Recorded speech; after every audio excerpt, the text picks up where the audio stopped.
Hello aspirants. So we had completed our ancient history series. Now we are going towards the medieval history, and today we are going to discuss about the Muslim invasion in India. So please go and watch all previous videos, and now let's start. So there are mainly two invasions of Muslims in India, that is, first is your Arab invasion and second is your Turkish invasion. Arab invasion जो है वो किया गया था सबसे पहले मोहम्मद बिन कासिम इन 712 AD, और उसके बाद किया गया है तर्किश इन्वेजन जो किया गया था वो किया गया था महमूद गजनवी, और उसके बाद मोहम्मद गौरी, और फिर उसके बाद वहाँ पे जो है वो दिल्ली सल्तनत का जो है वो डायनेस्टी जो है वो फाउंड की जाती है। ठीक है, तो ये एक क्रोनोलॉजी है। उसके बाद अगर हम बात करें तो इसके पहले बैकग्राउंड हम थोड़ा सा जान लेते हैं कि किस तरीके से इसका बैकग्राउंड सेटअप है, उसके बाद हम इसकी तरफ और ज़्यादा डिटेल में पढ़ेंगे। तो सबसे पहले हम देखते हैं कि मुस्लिम जो इन्वेजन हुआ है सबसे पहले वो हुआ है मोहम्मद बिन कासिम के द्वारा सिंध वाले एरिया पे। ठीक है, तो वहाँ से उन्होंने फर्स्ट जो है वो अपना अटैक किया था।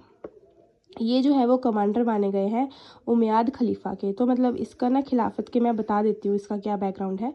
तो यहाँ पे बैकग्राउंड आता है कि इस्लाम की बात हो रही है, यहाँ पे ना इस्लाम जो धर्म है उसकी बात हो रही है। तो फर्स्ट बैटल ऑफ बद्र है जो वो फर्स्ट बैटल इन इस्लाम मानी गई है, जिसमें कि प्रॉफिट मोहम्मद जो है वो फाउंडर ऑफ इस्लाम माने गए हैं। अब प्रॉफिट मोहम्मद जो है वो last god's messenger on earth माने गए हैं, दैट इज़ योर पैगम्बर, अल्लाह के पैगंबर माने गए हैं। ठीक है, उन्होंने फॉलो किया था अब्राहम को, मूसा और अदर प्रॉफिट्स को। अब है उसमें जो अब्राहम है वो कॉमन इंसेस्टर है हमारा क्रिश्चियंस में और मुस्लिम्स में। अब इस्लाम का बिलीफ क्या है कि बिलीफ है कि there is only one God, that is Allah. तो सिर्फ एक ही मतलब एक ही अल्लाह है ना, एक ही है, जो भी है वो एक ही है। उसके बाद है जो इस्लाम है वो फाउंड किया गया था मक्का में। ठीक है, और ये किया गया है 7th सेंचुरी CE में। और उसके बाद जो है वो मोहम्मद जो इसके प्रॉफिट मोहम्मद के जो फॉलोअर्स हैं वो मक्का से मदीना में माइग्रेट हुए। 624 में बैटल ऑफ बद्र होती है, जहाँ पर जो फर्स्ट मेजर बैटल मानी गई है हमारी मुस्लिम्स की, है ना। और उसमें जो है वो कॉन्कर हुआ है 630 में, कॉन्कर हुआ है होम टाउन मक्का। किसने किया है? ये किया है आपका प्रॉफिट मोहम्मद ने। ठीक है, उसके बाद 632 में वो मतलब मर गए हैं, दैट इज़ जून में ही डाइड। और उनकी डेथ के बाद जो है वो मुस्लिम्स में दो सेक्ट्स आ गए, मतलब कि दो डिविजन्स आ गए, that is your Shia and Sunni. आपने सुना भी होगा। तो सपोर्टर ऑफ अली जो है ना, मोहम्मद अली जो है वो शिया बन गए, और जो उनके अबू बकर के जो फॉलोअर्स थे वो सुन्नी कहे जाते हैं अभी भी। ठीक है, तो उसके बाद अगर हम बात करते हैं तो ये खलीफा क्या है ना।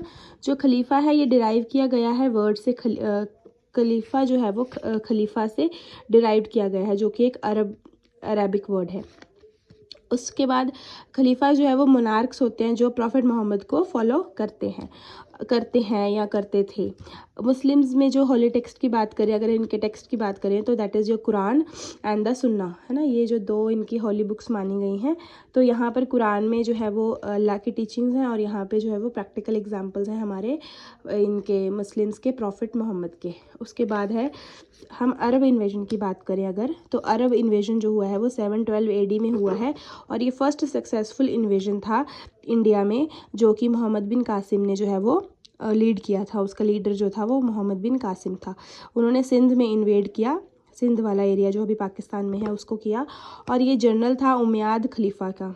ठीक है, जो कि नेफ्यू थे अल हजज, और ये था गवर्नर ऑफ अरब प्रोविंस। जो अरब प्रोविंस का गवर्नर था अल हजज, उसका जो नेफ्यू था वो था कासिम, और कासिम जो था वो उमैयाद खलीफा के सपोर्टर था। उसके बाद है बैटल ऑफ रिवार जो है वो हुई थी कासिम और किंग ऑफ सिंध दाहिर के बीच में। ठीक है, यहाँ याद रखने वाला पॉइंट है कि दाहिर जो है वो उस टाइम पे सिंध का जो था वो किंग था, और ये एक ब्राह्मण राजा था। और जबकि इस बैटल में ये हार गया, और कासिम ने सिंध और मुल्तान को कैप्चर कर लिया। और मोहम्मद बिन कासिम ने ही मुल्तान को सिटी ऑफ गोल्ड कहा। ठीक है, ये इंपॉर्टेंट है यहाँ पर। उसके बाद जो दाहिर है वो लास्ट हिंदू किंग था सिंध का, वो जो है वो मारा गया बैटल ऑफ अरोर में, और जो कि लड़ी गई थी हमारी बैंक ऑफ इंडस, मतलब सिंधु नदी के किनारे जो है वो लड़ी गई थी।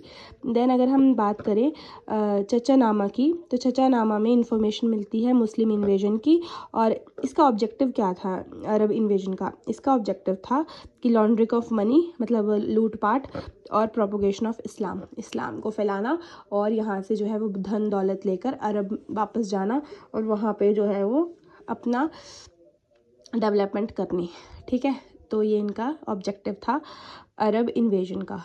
अगर हम उसके बाद की बात करें, एडमिनिस्ट्रेटिव की बात करें कि वो तब कैसा था, तो जो कासिम था ना, उसने मुल्तान और सिंध को डिवाइड किया था इक्ताज़ में। ठीक है, इक्ताज़ में डिवाइड किया था, दैट इज़ योर डिस्ट्रिक्ट, जैसे आजकल हम स्टेट को डिस्ट्रिक्ट में डिवाइड करते हैं, है ना, इक्ताज़ में किया था। और उसको फिर अलग अलग मिलिट्री ऑफिसर्स जो अरब थे, है ना, अरब मिलिट्री ऑफिसर्स के मतलब अंडर कर दिया था। ठीक है, एक को एक इक्ता दिया, दूसरे को दूसरा। तो उसके बाद जो है वो लोकल हिंदू ऑफिसर्स जो थे वो सब डिवीज़न ऑफिसर्स कहलाए थे डिस्ट्रिक्ट के। ठीक है, ऊपर अरब मिलिट्री ऑफिसर्स थे, उनके नीचे जो काम करते थे that is your local Hindu officers. अब जजिया टैक्स की बात करें तो टैक्स होता था ये एक टाइप का जो कि इम्पोज किया जाता है नॉन मुस्लिम्स पे। उसके बाद है इसका एंड कैसे हुआ, कासिम का एंड ऐसे हुआ ना कि जो खलीफा जो वालिद था उसको सक्सीड किया खलीफा सुलेमान ने। ठीक है, सक्सीड किया खलीफा सुलेमान ने, जो कि एनिमी था किसका, अल हजज का, जो उसका चाचा था, है ना, अल हजज जो था वो नेफ्यू था ना उसका कासिम, तो उसका जो एनिमी था। ठीक है, सुलेमान। अब सुलेमान जो है वो उसने क्या किया, ये जो गवर्नर ऑफ इराक था ना उसको हटा दिया, डिसमिस कर दिया उसके सन इन लॉ को। ठीक है, अल हजज का जो है वो सन इन लॉ भी कासिम था और साथ में भतीजा भी था, तो उसको डिसमिस कर दिया और उसको मेसोपोटामिया भेज दिया और उसको टॉर्चर किया और वहाँ पे उसकी डेथ हो गई। उसके बाद जो है वो यहाँ पे मोर देन 150 ईयर्स तक कोई भी जो है वो मतलब इन्वेजन नहीं हुआ। फिर ये जो है खलीफा एम्पायर का ही पार्ट रहा हमारा सिंध और मुल्तान। अब टर्किश इन्वेजन की बात करते हैं, तो टर्किश इन्वेजन के बारे में हम कल पढ़ेंगे, और अभी के लिए इतना ही। Thank you, like share and subscribe.